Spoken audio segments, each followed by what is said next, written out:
तार करे बजरिया हो भूखल बानी छठ के परबिया हो। जय छठी माँ जय जय छठी माँ।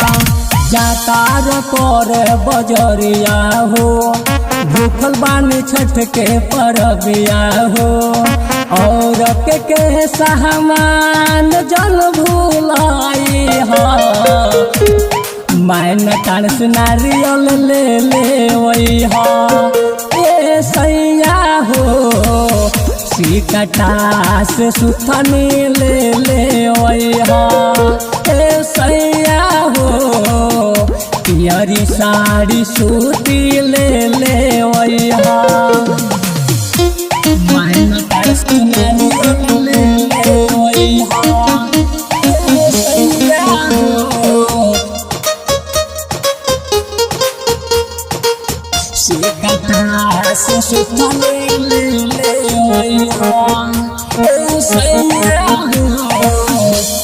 लाल साक मन साह पूरा कैली छठी माइया।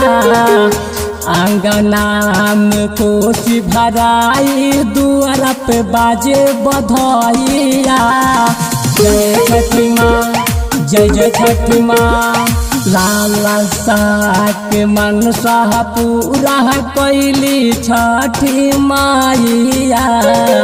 आंगना में कोसी भराई दुआरा पे बाजी बधाइया।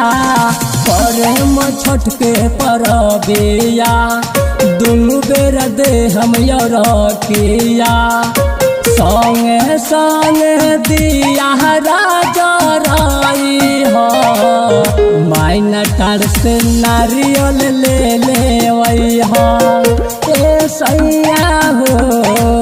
सिकटा से सुथनी ले वही हो ए सैया हो। पियरी साड़ी सूती ले वही हो माइन टार से नारियल ले वही हो ए सैया हो।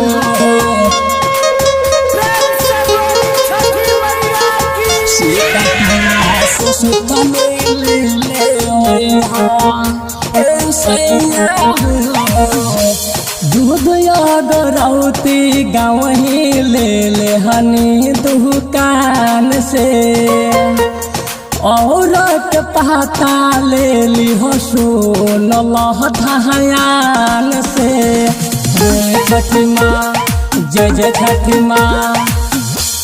दूध गरौती गाँव ही ले हनी दुकान से। और पता ले ली हो सोन धायान से। विनोद के पेठाई हो साठी के चौरा मंगाई हो। भोरे घाट दौरा पहुँचाई हो माइन टार से नारियल ले वही हो ए सैया हो। सिकटा से सुथनी ले वही हो ए सैया हो। पियरी साड़ी सूती ले वही हो। तार कर बजरिया हो भूखल बानी छठ के परबिया हो। और के सामान जल भूलाई हो माइन कांस नारियल ले वही हो ए सैया हो। सिकटा से सुथनी ले वही हो ए सैया हो। पियरी साड़ी सूती ले